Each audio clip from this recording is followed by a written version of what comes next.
humanitarian actors are doing a good job in our country. They are is there, and people and culture, people don't actually the disease is considered as being dramatizing the disease, because I think what has happened also is that the TV and the news and the way the issue was presented from outside has really create more panic than it should be.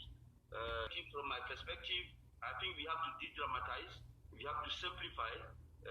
This disease is not brews in the vaccine process this week regarding the provision of vaccines. South Africa has the highest number of recorded infections on the continent. We broke the 300,000 mark today. South Africa in the case fatality rate. And South Africa has been able immediately to leverage the capacity of the private sector as well as the use in the public sector. So we've seen fatality rates that are not as high. No, in terms of projections, we have not numbers to things, but they think that it's going to peak around September. I've not looked at the numbers at which they think they will peak. So this is something that we will work on, but it's clearly a very serious situation, which is essentially driving the pandemic in the region at the moment. So it's more than half of the cases that we're seeing in Africa. As far as vaccine access is concerned, I think this is a concern. This is a concern for us as well as for African governments and as well for partners. So there are certain actions being taken.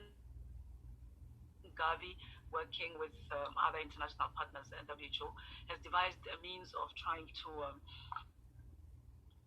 if you like, pull countries' capacities together to secure some of the supply. Clearly, Gavi is going to be in its usual way supporting the Gavi-supported low-income countries in order to then create shape, if you like, a market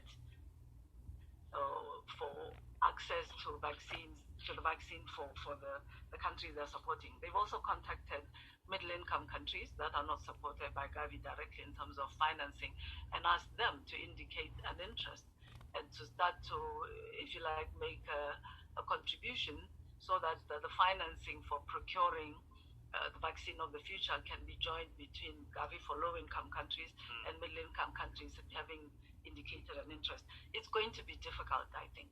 Let's acknowledge it. And here, again, is our plea, our John the Minister, for global solidarity. This is one area where we really